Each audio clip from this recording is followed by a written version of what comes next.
کی تشکیل کا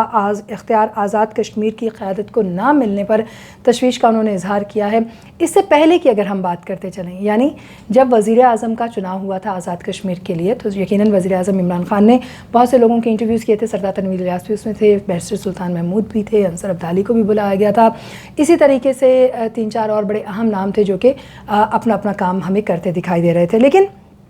جیسے ہی سردار عبدالقیوم نیازی کا نام سامنے آیا تو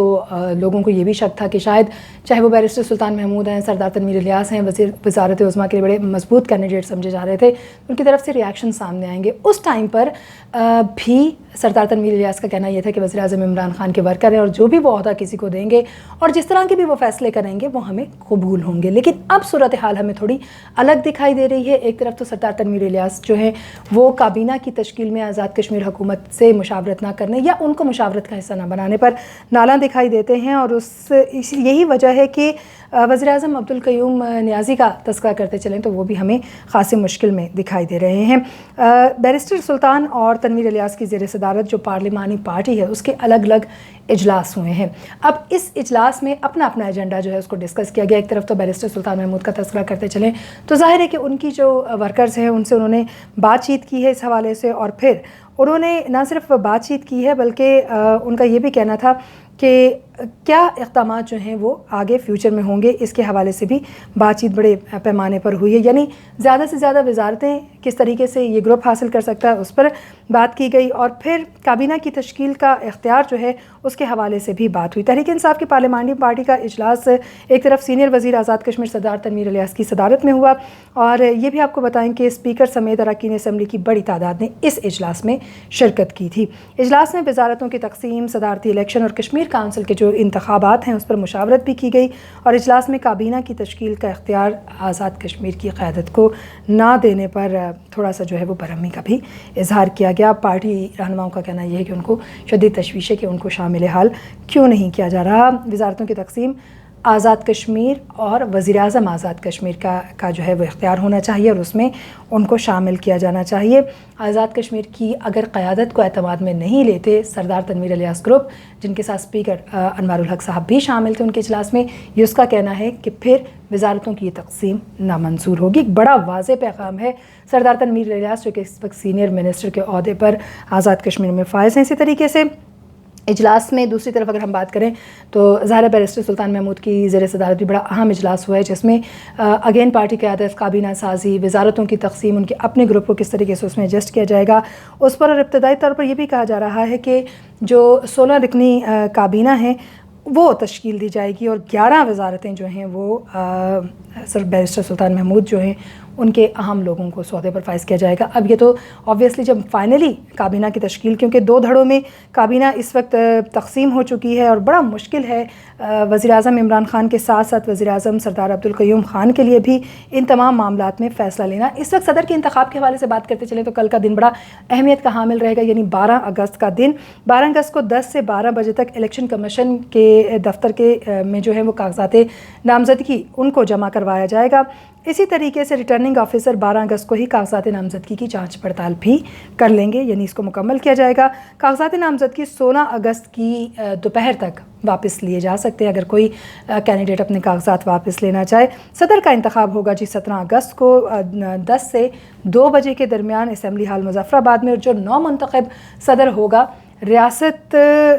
مطلب جو ریاست کا نو منتخب صدر ہوگا اس سے 24 اگست کو ریاست کے چیف جسٹس آزاد کشمیر جو ہیں وہ حلف لیں گے، اور یوں صدر کا انتخاب مکمل ہو جائے گا۔ لیکن اس سے پہلے پی ٹی آئی جس قسم کی توڑ پھوڑ کا شکار ہے، جس قسم کی مشکلات کا شکار ہے، اس نے ایک بڑا سوالیہ نشان اس بات پر اٹھا دیا۔ حال ہی میں کیپٹل ون ٹی وی کے ذریعے سے ہم نے آپ تک انکشاف بھی کیا تھا، اور اس سے جڑی ہوئی جو خبریں ہیں، جو حقائق ہیں، وہ بھی ہم آپ تک لے کر آئیں گے۔ اس پر فی الحال کام کیا جا رہا ہے، اور بہت جلد کچھ ایسی چیزیں آپ کے سامنے ہم لے کر آئیں گے کہ جو اس بات کو واضح کرے گی کہ واقعی آزاد کشمیر میں اس وقت جو لوگ وزارتوں کی تقسیم، کابینہ کو 2 دھڑوں میں تقسیم کر کے سامنے آ رہے ہیں، وہ اپنے ذاتی مفاد کے لیے کام کر رہے ہیں یا پھر وہ عام عوام کی بہتری کے لیے کاوشیں کرنے کی کوشش کر رہے ہیں. یہ بھی حقائق ہم آپ کے سامنے رکھیں گے اور اس کے ساتھ ساتھ ہم آپ کو اس سے بھی آگاہ کریں گے کہ سردار تنویر الیاس کچھ مخصوص وزارتوں کی طرف ہی کیوں ہیں اور اتنے زیادہ برہم وہ بیرسٹر سلطان محمود سے کیوں دکھائی دیتے ہیں. فی الحال تو کابینہ سازی سے لے کر صدر کا انتخاب بھی بڑا مشکل دکھائی دے رہا ہے اور پی ٹی آئی جو تقسیم کا شکار ہوئی ہے اس نے پی ٹی آئی کی اپنی حکومت پر، اپنی انتظامی امور پر اور اس کے ساتھ ساتھ انتخاب پر ایک بڑا سوالیہ نشان کھڑا کر دیا ہے. اس پر بھی ہم بات چیت کریں گے اور مزید ڈیٹیلز آپ تک لاتے رہیں گے. فی الوقت اتنا ہی. آپ دیکھ رہے ہیں capital one T V. Channel کو سبسکرائب کیجیے تاکہ ہر نئی ویڈیو بر وقت آپ تک پہنچے. اجازت دیجیے. اللہ نے کے بعد.